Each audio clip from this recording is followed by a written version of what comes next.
Hello friends, स्वागत है आप सबका नेक्स्ट ईयर्स के लेक्चर फोर्थ के अंदर। ये लेक्चर जो है वो बेसिकली बहुत इंपॉर्टेंट होने वाला है एंड बहुत ही ईजी है। ठीक है, आपको टेंशन लेने की कोई ज़रूरत नहीं है। बहुत ईजी है, इंपॉर्टेंट इसीलिए क्योंकि इसके अंदर जो हमारा काम है ना वो बहुत ही कम हो चुका है। मतलब कि अगर मैं बात करूं रिएक्ट के कंपैरिजन तो 90% जो काम है हमारा खत्म हो चुका है। अब आपके अंदर क्यूरियोसिटी हो रही होगी कि ऐसा क्या चीज़ है जो हमें नहीं पता। ठीक है, तो मैं बता देता हूँ। टॉपिक का नाम है ऐप बेस राउटिंग। ठीक है, बेसिकली इसके अंदर जो हम बात करने वाले हैं वो है राउटिंग की। ठीक है, तो यहाँ पे जो नेक्स्ट है वो पहले रिकमेंड करता था पेज बेस्ड राउटिंग। ठीक है, बट उसने बाद में बोला कि पेज को शिफ्ट करके उसने ऐप बेस्ड कर दिया। अगर मैं लेटेस्ट की बात करूं तो इसमें एक चीज़ और क्लियर करने वाला हूं मैं आप लोगों को। पहले जैसे जो पुरानी नेक्स्ट की एप्स थी, ठीक है, वो पेज बेस्ड राउटिंग पे बनी होंगी, बट उनको शिफ्ट करना पड़ेगा ऐप बेस्ड राउटिंग के अंदर, जो कि नेक्स्ट जेएस वालों ने खुद ही रिकमेंड किया है। मैं आपको ऑफिशियल जो इसके डॉक्यूमेंट्स हैं वो भी दिखाऊंगा ताकि आप लोगों को पता चल सके ये चीज़। एंड उसके बाद हम इसको एंड टू एंड समझेंगे। बहुत आसान टॉपिक है, ठीक है, बट आपने वीडियो को आराम से सुनना है एंड समझना है। ठीक है, तो यहाँ पे मैं थोड़ा सा रिएक्ट के बारे में आप लोगों को बताना चाहता हूँ कि रिएक्ट से कैसे हमने फास्ट कर ली चीज़ें। रिएक्ट के अंदर क्या था, अगर राउटिंग करनी थी तो उसके लिए हमें क्या करना पड़ता था, npm इंस्टॉल करना पड़ता था रिएक्ट राउटर को।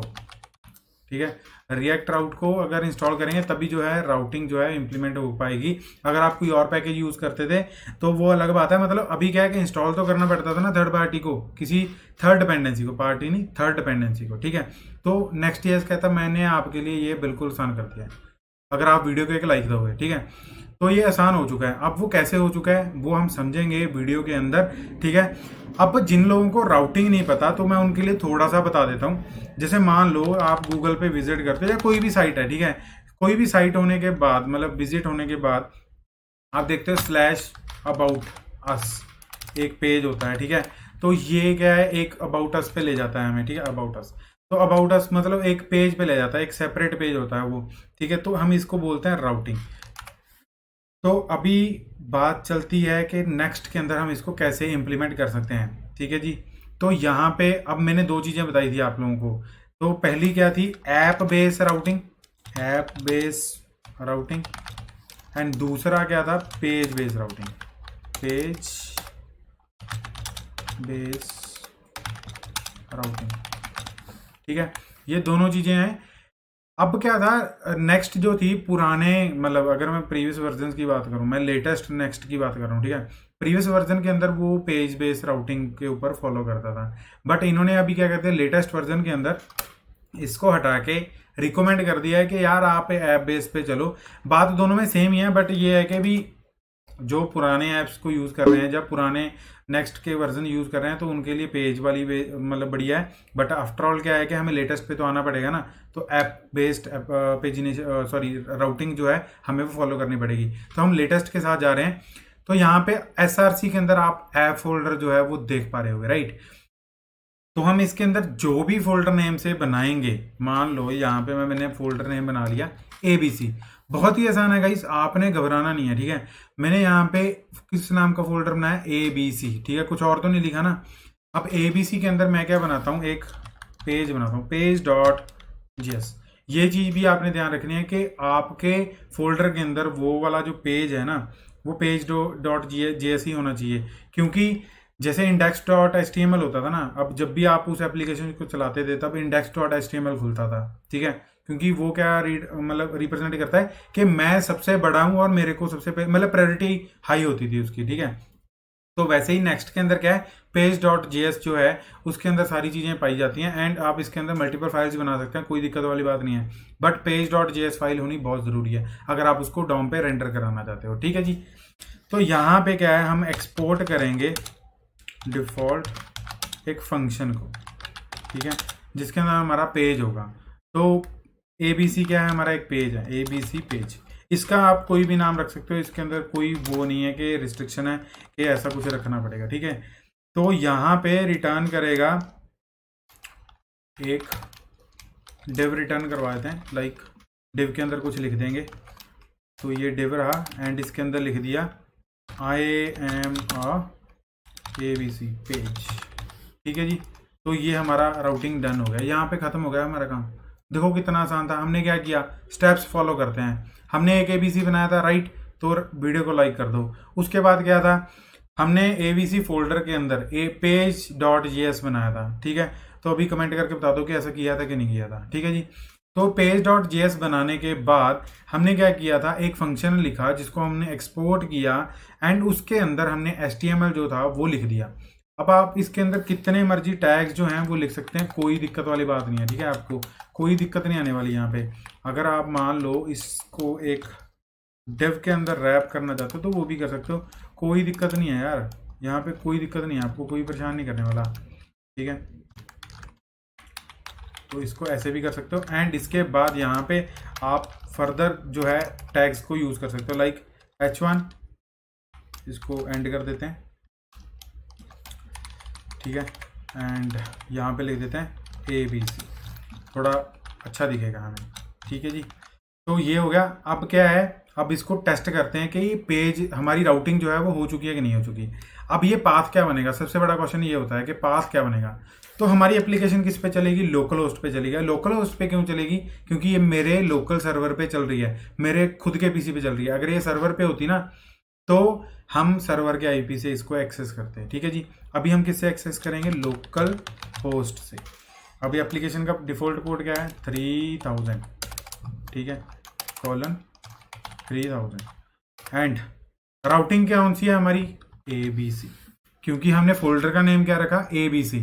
मैं इसमें डायनामिक राउटिंग भी बताऊंगा आपको, तो वो नेक्स्ट वीडियो में बताएंगे, क्योंकि मैं नहीं चाहता कि हौच पौच हो कुछ, ठीक है। ये क्या है, ये सिंपल राउटिंग है, डायनामिक नहीं है, ठीक है जी।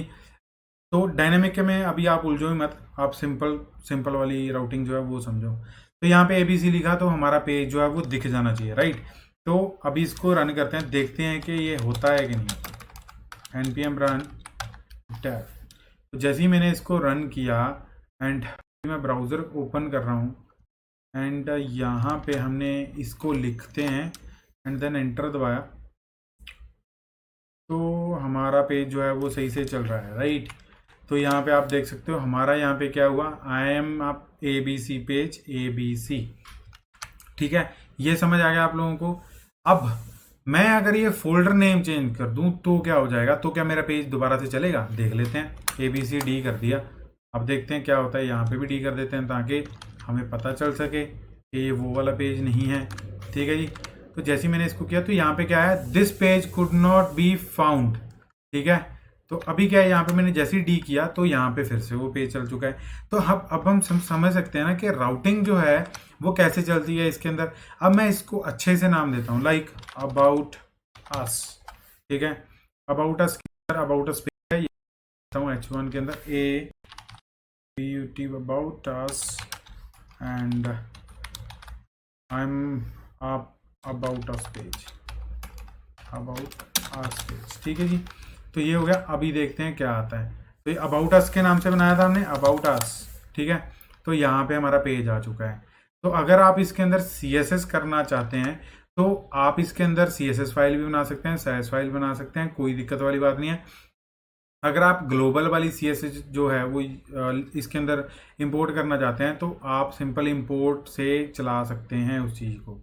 इंपोर्ट करके कैसे देखेंगे तो वो भी देख लेते हैं। तो यहाँ पे हमने किया इंपोर्ट एंड उसके बाद यहाँ पे हमने किसको अब एक्सेस करना है, ग्लोबल CSS को, ठीक है, ग्लोबल CSS। तो यहाँ पे लिख लेते हैं globals.css। तो यहाँ पे ये हो गया। आप देखते हैं कि ये कैसे चल रही है चीज़, ठीक है। तो अभी हम यहाँ पे जाते हैं। तो यहाँ पे हमारे, अब देखो यहाँ पे हम इसका साइज जो है वो छोटा बड़ा करके देख करेंगे कि कैसे चल रहा है, ठीक है जी। तो अभी क्या करते हैं, इसको रन करते हैं, npm run dev, इसको रन किया एंड देन इस फाइल के अंदर हमें CSS जो है वो करनी पड़ेगी। तो यहाँ पे div जो है उसको फॉन्ट साइज देते हैं हम 10 पिक्सल, ठीक है जी। ये हमने दे दिया एंड ये क्या करेगी, अब जिधर जिधर भी ये इंपोर्ट हुई है CSS फाइल, ठीक है, तो यहाँ पे क्या कर देगी, ये उनके div के जो साइजेस हैं ना उनको उस अकॉर्डिंगली कर देगी जो हमने दिया हुआ है। तो चेक कर लेते हैं।